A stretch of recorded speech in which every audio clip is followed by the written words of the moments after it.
So week 2 was basically from Namibia all along the coast to a major coastal town called Lobito, and then all the way up to Luanda, which was just over 1,000 kilometers that we traveled.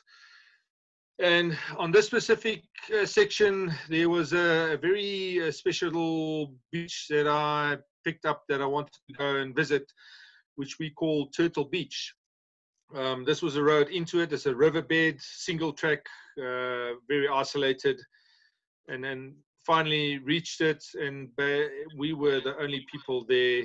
And this was our home for about 3 days, just us and that piece of beach, shared with about up to 9 turtle nests. This whole place was just filled, and you'll see the turtle tracks as the turtles came up and laid their eggs and then returned to the ocean. That's actually something that was quite prevalent all along the coast that we did pick up. So yeah, we spent a couple of days here, Christmas to just before New Year's, and had a phenomenal time. And then this is, again, those campsites 1 to 10, this is number 1. Turtle Beach will definitely see us again. So after that, we joined the tar road again and headed up north towards Lobito. This section of road was shown on the map as being tarred, which it was, apart from the sections where the river crossings, there was these bridges. Bridges were built here, but there was cover-rounds on either side through the riverbed that you had to cross, which was a bit challenging, loose sand and so forth. And then disaster struck, as any person driving a Land Rover would tell you, or any of those naysayers of Land Rovers. The Landy went into limp mode. Pulled up, checked everything out, from the air filter through to the normal stuff. You know, us Land Rover guys, we're just used to all the problems these vehicles have. And finally identified water in the fuel as the challenge here. And we drained the fuel system, just checked everything up again, reset the computer, and off we went to continue north. So yeah, that was I think just sincerely wanting to rest a bit. This is the first time he drove on a tar road, and maybe we were going too fast for him. Again, this is in the towns. You drive on, in Angola, you drive on the right-hand side of the road, which was bit nerve-wracking for us being used to driving on left-hand side. You would constantly, if ever we get to a circle or turn into a road or get to a town, the whole family would have this mantra: keep to the right, keep to the right, keep to the right. Every time when we get to a place, keep to the right. And that's the only thing that helped me to keep to the right, because there was a couple of times where you end up on the left and you see these trucks and then buses coming from the front. You think, whoa, okay, sorry guys, sorry. Luckily they had the GP number plates, so they knew we were foreigners, and very, very kind, and just waved us along and said, okay, well done. But yeah, that's just one of those things we had to get used to. This is another place, as I said earlier on, Angola is not really known for as a tourist destination. So finding places to camp, accommodation and so on is not very, is not freely available. But this little place called the Zulu Bar in Lobito is a local guy that supports the South African market. And the arrangement he has is that you can camp on the beach in front of the restaurant as long as you have a couple of drinks and a meal at his establishment. And yeah, for us it was quite disappointing, because we got there on New Year's, the 1st of January. The whole place was closed down. There was no restaurants. The restaurant wasn't working. Nothing there. But we managed to at least camp there, and then had some ablution facilities and a place to restock and refuel for our next stint, and just had some time relaxing there. So after Lobito, you'll see the pictures as we got closer to civilization, it becomes a bit less.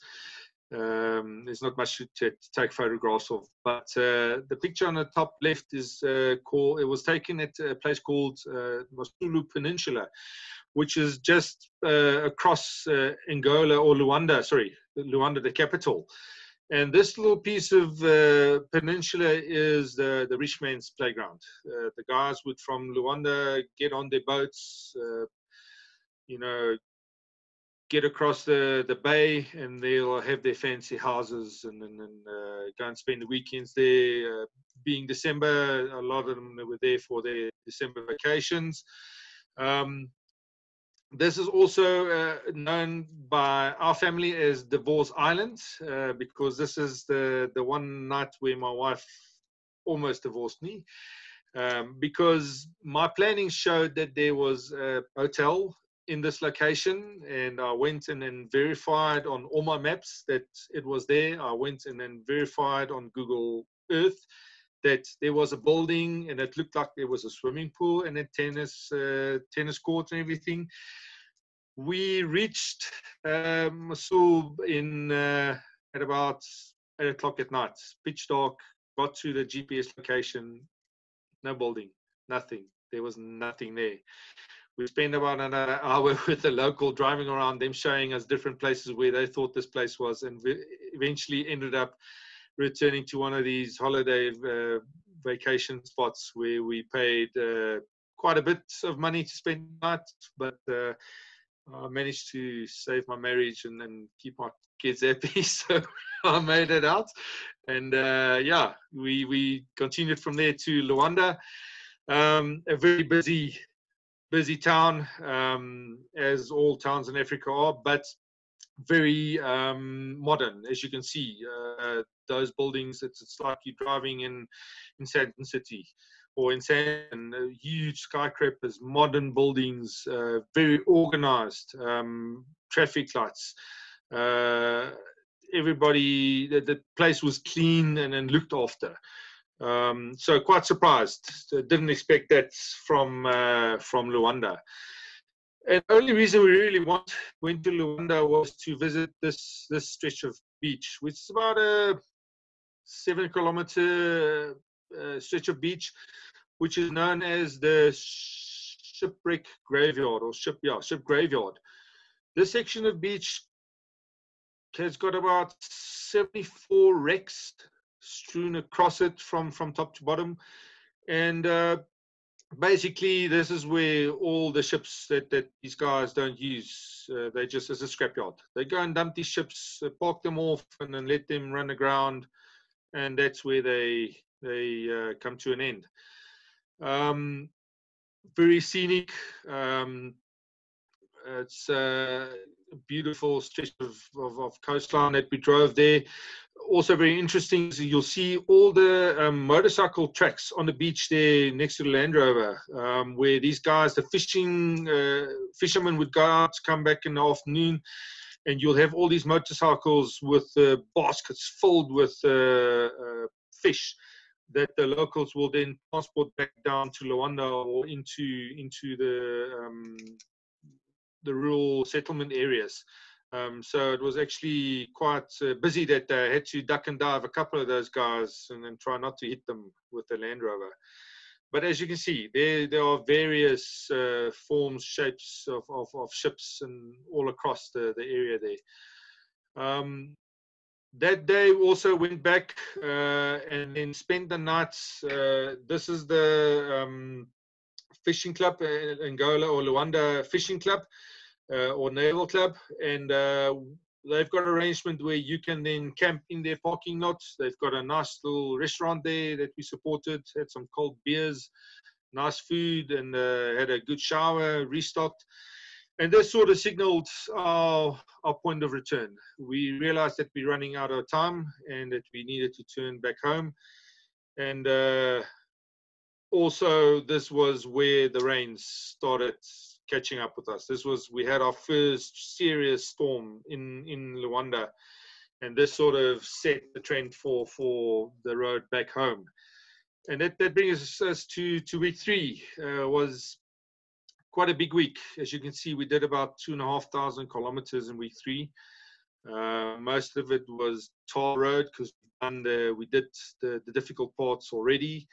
But all the way from Luanda, came all the way down along the coast again to Lobito, down all the way to a town called Lubangu, and then went in across into sort of an area known as Tikamatete, Kasinga. The original idea was to carry on with this into an area called Quitakwanavol. Most of the oaks on the border know about the history of this whole region here. And we wanted to spend some time there, but ran out of time. Going back there, I would easily spend 3 weeks just in that border region, exploring all those routes and the battlefields and everything there. And it's something that it's one of my trips that I've got lined up. And I was actually supposed to go during the July school holidays for 2 weeks to take a group up and go and explore it. But unfortunately, the COVID-19 pandemic caught up with us. And then, yeah, we went back all the way to Lubango and then took the tar road all the way through Namibia into Toshapan. And that sort of was the end of our Angola adventure. Again, there you can see road conditions, pretty good, tar roads, a bit narrow for my liking, especially with the big trucks and the buses, but you just veer to the side when they approach.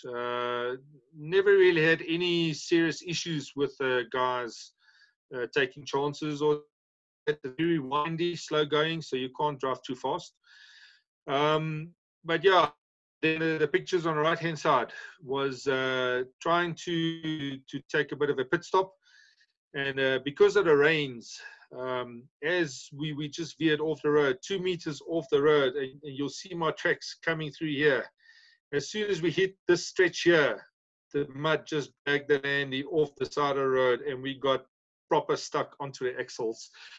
No amount of low range 4x4 skill, whatever, could get me out of that situation. And we struggled for about 5 minutes, and the locals with a truck stopped next to us and said, "Can we help you?" We got the recovery straps out, and they pulled us out back onto the firm ground, and we were back on our way with a couple of happy smiles and waves and no hassles. Again, arrived back safely at Lobito. Had this time around, at least the restaurant and the bar was open, so we definitely got into some of those refreshments, and our favorite drink was definitely the gin and tonic, where you drink half the bottle with a can of tonic on Angola terms, and yeah, hope you find your tent. Interesting story is this boat on the left-hand side called the Zaire. That was previously the town's library, where they would have all the kids and then everybody come and visit. And over time now, it sort of became a bit dilapidated and not really looked after. So it's not a library anymore, but the ship is still there, and it's now a place for homeless people to sleep. So from Lobito, we drove to the town called Lubangu, and some of you may have seen this picture on the top right of the statue of Christ. It's a very iconic statue, much the same as the statue in Rio de Janeiro in Brazil, overlooking the whole town of Lubangu on the mountainside with this beautiful statue of Christ, where you can climb up to the top and then have a beautiful view. Road conditions, because of the rains, we had this bridge actually washed away, and the locals made a plan where at least anything smaller than a Land Rover can cross, but nothing bigger than that to stay on the other side. And this is one of the main roads from the inland towards Lobito, the coastal town. So it was quite an issue. Some of these guys were already standing there for 3 days waiting, but there was no ways that they would have gotten through that piece of or that obstacle. Another very iconic place to visit in Angola is a place called the Sierra Leba Pass. As you can see, it's a pass that comes Lubanga is at the top here. You come across down, and this road moves or goes to that little town called Namibia. Beautiful stretch of road. And we had the unfortunate luck of Murphy where it was totally overcast the day we drove it, and we could see nothing. The only thing we could see was this beautiful little waterfall, and the pass winds its way all the way up here to the top and across to Lubongo on the other side. So again, one of those things that I need to go back and definitely go and see if it is there. There's some beautiful pictures of that place. It's an escarpment where it drops about 1,200 meters from the top to the bottom. And it's almost like God's window where you can see as far as I can see. It's beautiful. Reaching the Cunene River, further inland in Angola, it was quite evident that the rains have arrived, and then this was the signs of it. The rivers were in flood. The whole place was wet, all the roads, everything. And as we moved further east, we started coming across signs of war. These steel bridges was built by Cubans during the war, still marked and everything. And then we turned into the bush and back into the single track where we feel most comfortable, and just went and explored that border sections. Although a very small piece of it, there's a lot of signs of war still in the bush, a lot of wrecks and then everything around it. Again, wild camping in the middle of nowhere. Interesting fact or question that we got asked is landmines in this section. Were we ever scared of it or that? We were cognizant of the fact, although because we did a lot of overlanding in Mozambique just after the war ended in 1994. You know, we know that you stick to the road, you don't go off the side. Most landmine fields were marked during that stage. In Angola, there was a big drive for demining, especially Tekamatete, Katima Malila, that's in Namibia, Quito, that whole border area. And some of you might recall that iconic picture of Princess Diana with her bomb suit and a shield and everything, where she visited these demining teams. And this was in this little village called Tekamatete, just about 40 km from this location where we camped. So we never had any issues. We never saw any signs of landmines. Again, didn't veer off the road too far, stayed on the tracks, and just played it safe. And this specific campsite was where we worried about the impact of, or how we would be received by the locals. Being a South African, knowing the history, I think we were very a bit anxious towards how we would be received by the locals. But again, we had absolutely no issues whatsoever. I mean, we would drive and then sort of get lost or not see the road where we want to go. You'll pull off the road in a village and go and speak to the locals. They'll welcome you and explain to you where the road goes and all that, and wave you off happy and wish you well. So this morning we woke up after a peaceful night's sleep, and just finished breakfast, and then Lynn and the kids were busy washing the dishes, and out of the bush comes this Toyota Land Cruiser racing along the bush track, and came to a halt next to the Land Rover, and out jumps these 9 guys with the various forms of automatic weapons, AK-47s and so forth, and started walking over to us. So I walked over to them and then looked to the one that sort of had the most attitude, and then looked like he's the senior oak. Greeted him very politely, and I think the best thing that you have or to your advantage is the fact that you can play dumb and say you don't understand Portuguese, because that sort of totally stopped them in their tracks because they don't know how to communicate. They can only speak in Portuguese.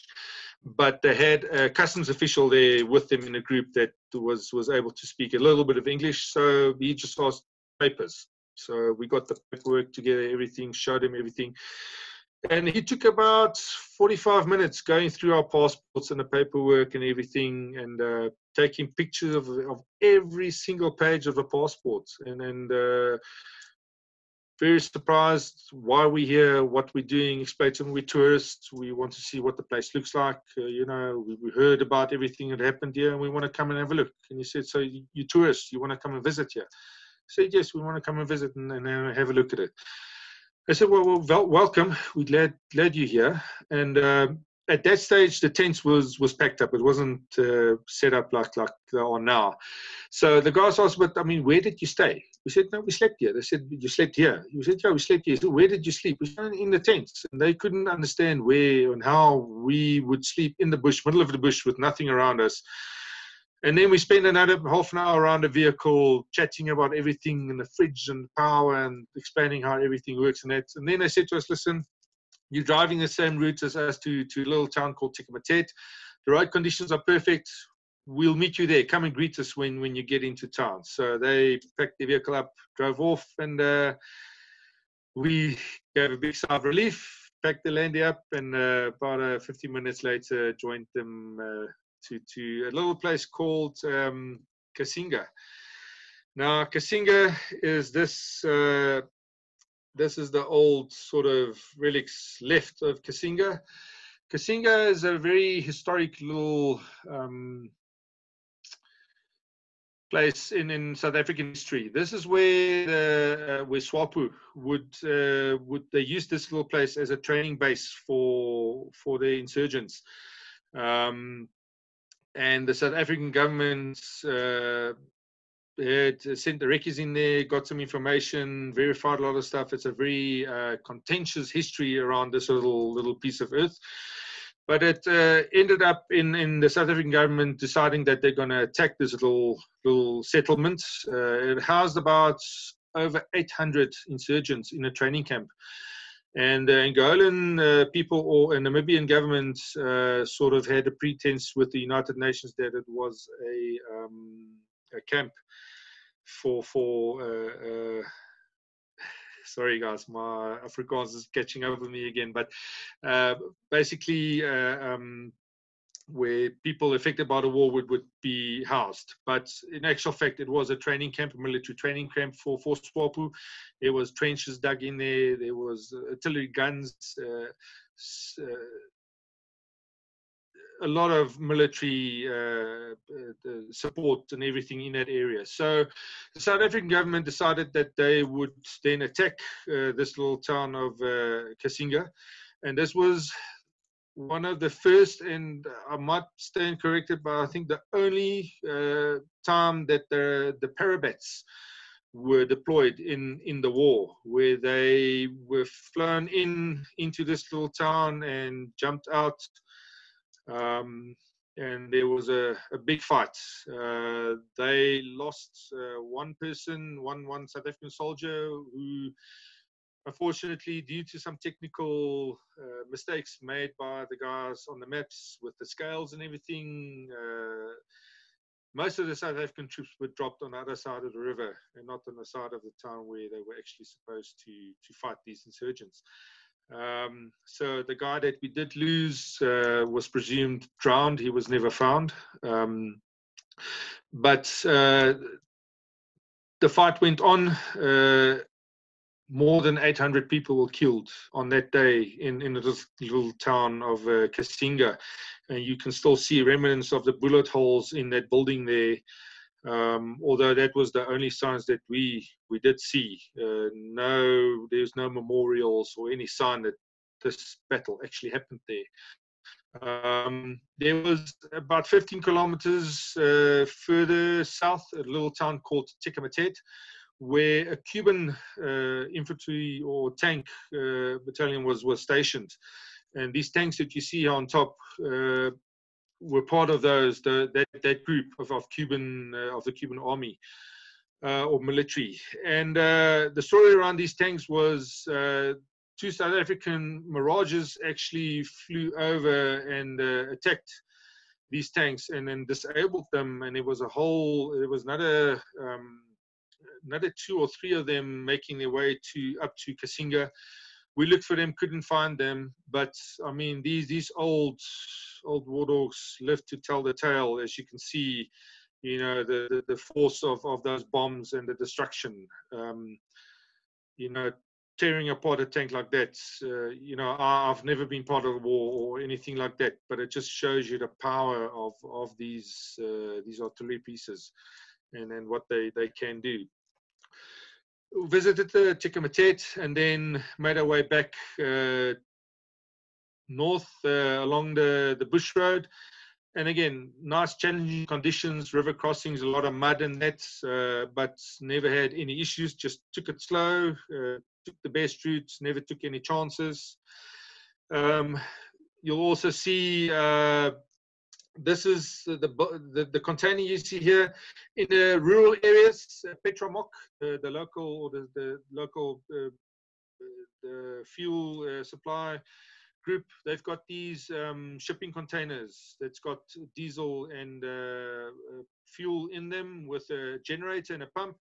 They would truck these things in and drop them in a town, and that's where you would refuel your vehicle.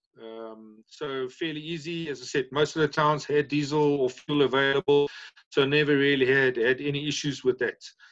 And yeah, I think the thing that for us, this area was just the vegetation. It's green, lush, totally in contrast with what we experienced at the start of the trip, and really enjoyed nature in that area. And then at the bottom right, that's us back at Etosha Pans, the end of our trip. And yeah, very relieved to be back in civilization, and glad to have made it. And this is us at the end of the trip back home. Always have this little thing going with Nsele, rewarding him with a bit of Captain Morgan on the bonnet, congratulating him for finishing the trip and bringing us back home safe. And yeah, this is the end of one of the most amazing trips we've ever had as a family. Will we go back? As soon as COVID-19 allows us, we'll be there at the drop of a hat. It was one of the most exhausting trips we had. 6 months later, it's one of the most amazing ones that we've had, and we'll definitely be back to Angola. So, Chris, yeah, that was a very long-winded presentation. But yeah, I don't know. Any questions? Hi, Riaan. I think Riaan, there are some questions that have come through on the chat line. Chris, I don't know if you can host some of those questions. Yeah, absolutely. First of all, Riaan, geez, man, what an amazing presentation. Thank you so much for sharing in so much detail. It's really, so many comments came through about how amazing the pictures were and how amazing you are, and just very lekker. So, dude, thank you so much.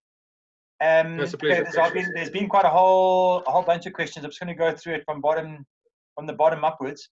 And one of the questions that came through was, what does a trip like this cost to do? Yeah, it is quite expensive. I think the most expensive part of it is I mean, driving 9,000 Ks was the fuel. Yeah. The cheapest part of it was the accommodation, because most of it was wild camping. Even camping at Lobito on the beach, it's nominal. I mean, it maybe cost you 250 rands for the night, but the fuel was the biggest one. But interesting enough, the 4,000 Ks that we traveled from Johannesburg to the border of Angola and back was more expensive than the 5,000 Ks of fuel we drove or drove out in Angola, because it's $4.22 a litre. It's a third of the price of what we pay here. So you just keep on driving. It's you know, that was I think the biggest motivation for us to go as well. It was cheaper going to Angola and driving all over for 5,000 Ks. So yeah, I would say around about 15 to 20,000 rands. You'll be safe in covering all your costs. and then have a good time for 3 weeks. Yeah. I would have thought it would have been a bit more. Then a question about the recovery gear. What did you have with you, especially getting out of that place where the truck got you out? Well, as you see on the picture here, there's a 12,500 pound winch that never got used. We have the normal recovery gear, recovery straps, shovel, high lift jack. But yeah, I think it's just, I think one of the biggest things for us driving solo, we don't push the limits. We always take the easy routes. If we can't get across something, we try and get around it. It's just a principle that we apply. And again, never were we in any situation where we needed that, apart from next to the national highway, getting stuck in the mud next to the tar road, and at least we had locals with a truck that could pull us out. So for the rest of it, that's basically what we carry on the vehicle. Cool, man.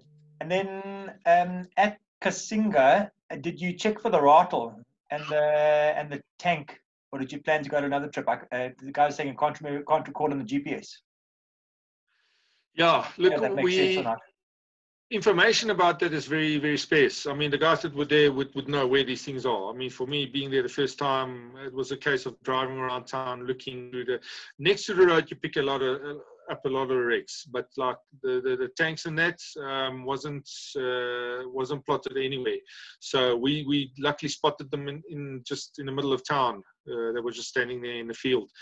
But across that whole region, there's a lot of war relics and blown up vehicles and then helicopters and then planes strewn across the bush. And that's one of the places I want to go back. And as I said, that was my idea in July, was to do another 2-week trip and just spend it in that border region, exploring it and then trying to understand the history, and let's call it the South African history. I mean, I was a kid. I was 3 years old when my dad was in the border war there. He spent a lot of time there. Most of the old bullies here also may have spent some time there. I mean, it's just, what happened there. For me, I've got these questions and this inquisitiveness about it and trying to understand. Guys, let me just quickly put that extra just on mute there. Okay, cool. Okay, so one of the other questions, and certainly this was also for me a big one, was you talked about the turtle nests all over the beach, and how are they being protected, and how do you keep a lookout for them and make sure they're not getting damaged by the cars, and any actions that are being taken? Yeah, look, from a local side, not much, and I think from a local side, that's unfortunately a source of food. You have to be realistic. It is Africa. Especially in those areas, food isn't around every corner. But at Turtle Beach, all those nests were still intact. Normally, what we do is, it's one of these things also like that happens in South Africa with the beach driving. That's one of the reasons it will stop, because you do have an impact on the natural wildlife, and especially sea turtles and that. The nesting sites is quite easily identifiable because of the tracks of the turtles up the beach. None of the roads we drove were in those areas. Again, for me, driving solo, I didn't veer onto the beach at all. We stayed way above the high water mark, purely because of the fact that if I get stuck in soft sand in that sort of tidal zone, that would have been detrimental to us. So that's why we just kept clear of those areas. Yeah. And then just a good one. Who took all the pictures? The composition was excellent, lighting fantastic, subjects are fantastic. I'm guessing it was the kids. Chris, one day maybe, but I need to thank my wife for that, and my iPhone for some of these pictures as well. But definitely I need to thank my wife for those. And then the rocks. The wrecks on that on the beach. I forget what it was called, Shipwreck Beach or whatever it is. Are there any Yes. diving opportunities there, or is it just purely too cold, too low vis? To be honest with you, even if the water was crystal clear, I wouldn't dive there because most of the sewage is fed into the ocean there. Luckily, visibility is zero. There's a major river that also flows into that area. So no diving. What we did pick up was a lot of the locals were sort of cutting up the shipwrecks for scrap metal. And you would have, and if you give me a second, I'm just going to move to those pictures where you would see the ships are actually being cut up piece by piece and purely, sorry, go back, that was a bit fast. Yeah, so the locals are definitely, and this picture here, you'll see this whole section of the ship is gone. It's all been taken by locals. Even this ship where I'm standing now, this is the ocean. It's like 10 meters down. All these sections here have been cut up by the locals. So it's not going to be long. Let's say along in African time, 20 years, and these ships might be gone. I don't know if any new ships been run aground there. The locals actually swim across. This one, we actually had locals on the ship on the inside banging and breaking off pieces of metal and pipe, reclaiming it to go and sell it off at the scrap metal or scrap yards for an income. It's brave work. And then perhaps the biggest they are quite brave. So the biggest question of all, I think, for the night so far. Yeah. You can see the quality of the water there as well. It's not very inviting. Okay, cool. So the biggest question of the night so far is, can you please explain what these Land Rover issues are that you spoke about and what this actually means? What it means is that it's like a virus, that most of you have come to know over the past couple of months. And once this thing has got you, you don't get rid of it. I've grown up with Land Rovers from a young age, and I enjoy them. I enjoy the challenges they pose. And then when they break, I've got interesting stories to tell at least. It's not a case of I drove on my Land Cruiser or my Hilux and I did the 1,200 Ks in 6 hours, and hey, it was lekker. You missed it. You missed everything along the road. You missed the locals, the helpfulness, the willingness of people. Whenever the vehicle breaks down, there's always somebody that helps you. We've got so many stories to tell of friendships being forged because of a Land Rover that broke, or you stopped along the road to help somebody with a Land Rover. So it's not something that a lot of people will get, but we take it on the shoulder, laugh about it, we joke, thank you, but we've got the stories to tell as well. Cool. And then just something that I'm personally interested in as well is another amazing comment, and this guy is wanting to do a motorcycle trip, and was just asking what sort of maximum distances would be between fuel availability. I would say you're gonna have a bit of a challenge for on a motorcycle. At least have resources of about 500 Ks. You'll be safe. So you'll be able to get some fuel in most of the areas, especially on the coastal side where there's frequent villages along it. The isolated areas like where we went into Yona National Park, nothing. I mean, that was 900 kilometers of absolute nothing. There was no fuel available at all. So you would be quite stretched to actually go and explore those areas unless you've got a backup vehicle following you. And if you need one, my number is at the end of the slide. I'm more than willing to drive behind you. Okay, so we just nearly finished the questions, but did you see any of the welwitschia and any desert wolves? None whatsoever. Although I know they are there, but no, we didn't see any. Cool. And just a question from before, I know you covered it, but just a quick one. How much water did you carry? And can you just take us through the specs of the vehicle again? And then, guys, we're just about done with questions. I know we've been on the call for quite a while. Okay, so I carried about 5 days worth of wood with me the whole time, and we only started using that wood at when we were back in Namibia and coming back home. For the rest of it, there was wood freely available in the veld, and I mean proper hardwood mopani, and we just utilized that to make fire and cook off that and braai. Yeah. Yeah. So I didn't pronounce properly. Water. How much water? Okay, so as I said earlier on, the vehicle has a tank of 120 liter drinking water, stainless steel tank, and that's what we use. And we normally can last about, if we heavy on it, for about a week on that 120 liters of drinking and cooking. As we said, washing, we normally use river water, or those boreholes came in handy, as well as for topping up. Drinking water was fine, actually very, very nice.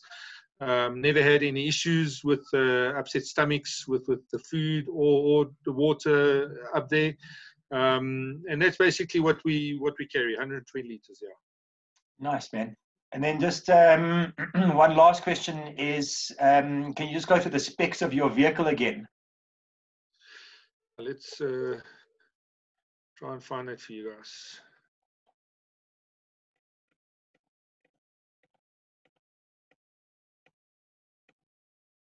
The reason for the specs of the vehicle was a couple of guys have been saying they'd love to do it, and just sort of what things to start thinking about that they need to do for their vehicles to sort of start gearing up for the session.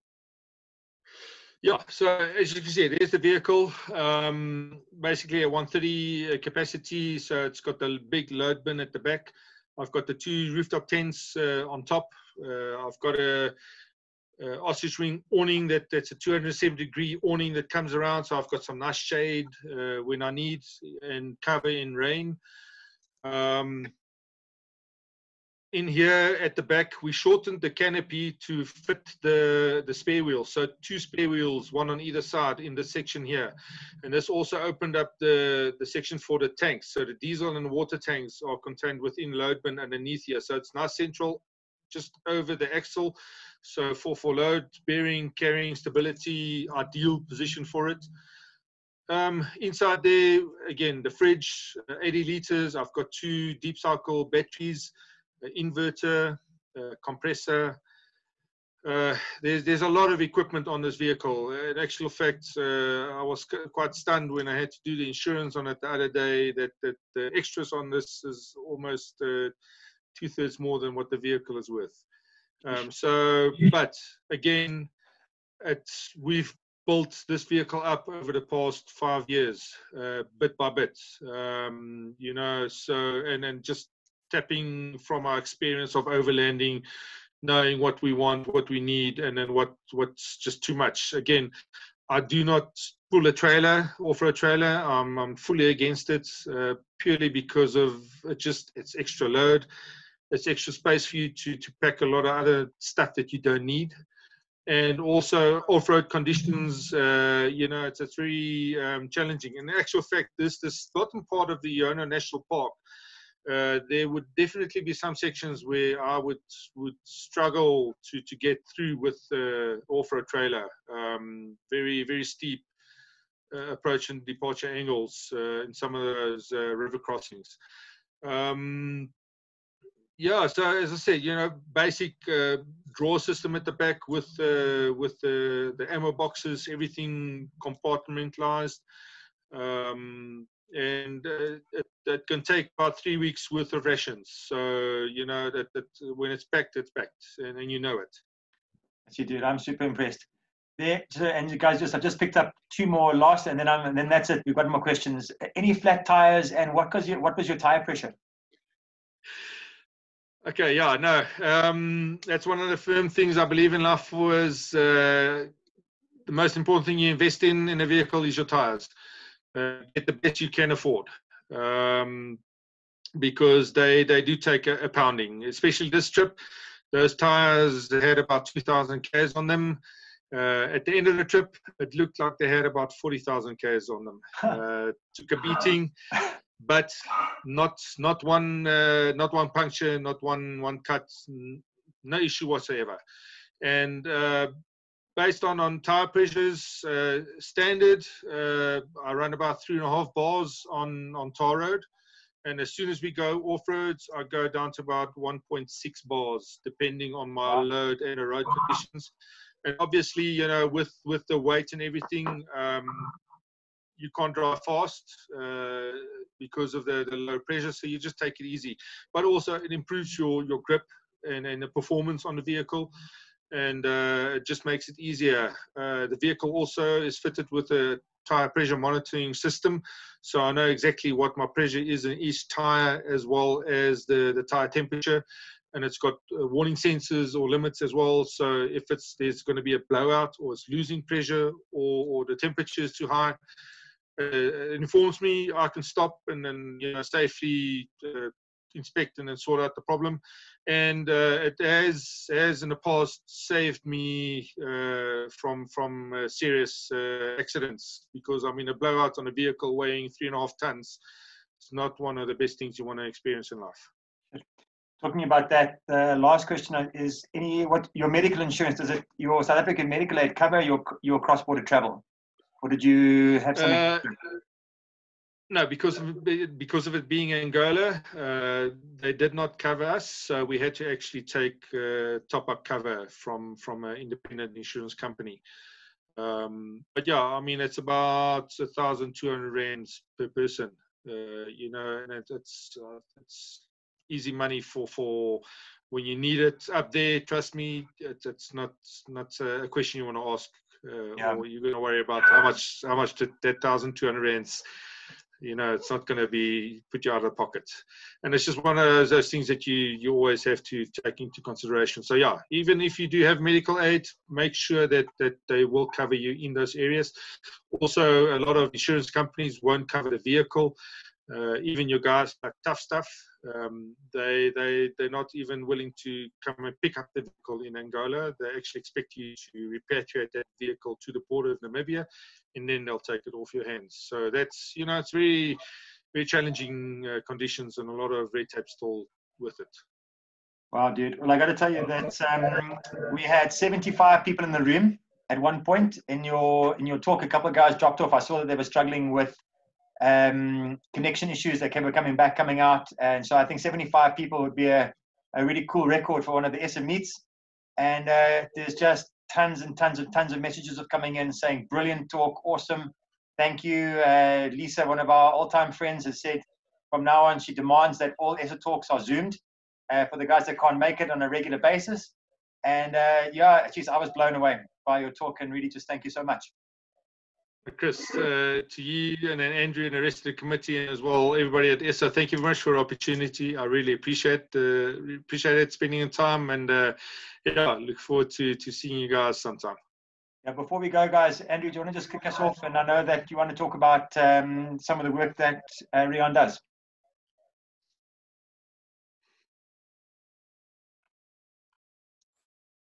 Sorry, Riaan, just from my side, on behalf of the ESSA committee and the club, is really just to reiterate what Chris said, and a big thank you.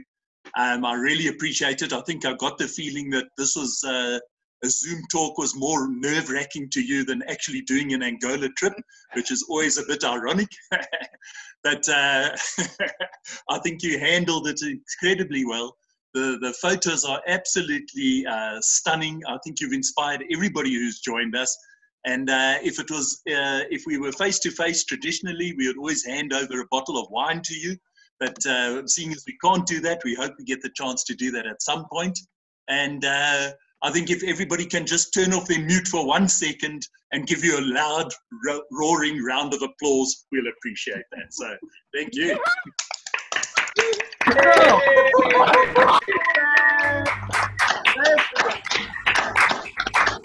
And happy birthday! Yeah, from Storm and everybody, and thank you very much, guys. Happy birthday today, Riaan. Happy birthday! Happy birthday! Thanks, guys. Thanks, Riaan. And just before we go, Riaan, if you can just put your slide to the end, so people can get your details. Just for everybody in the room, Riaan does run an overlanding company, so yeah, he's a good guy to speak to. about this whole journey and what he's doing. He's got a lot of experience, and you want to get involved in some really cool adventures, and you're looking for somebody to take you with. I think you can see quite categorically that this is the guy with tons of experience and just great energy. And yeah, so if you're looking at a 4x4 cool holiday, reach out. There we go.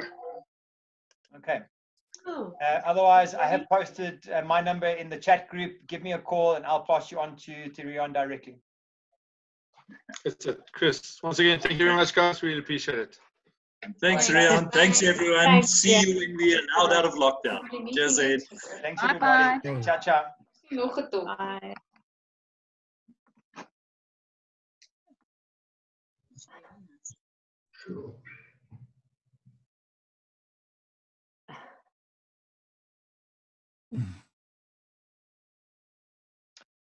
So Riaan, I'm going to close it down, and I'll give you a shout offline. Okay, cool, Chris. Excellent. Thank you very much. That was awesome. Cool. Thanks, Louis. Appreciate it, man. Okay. All right. Excellent. Cheers, everybody. I'm ending the session now.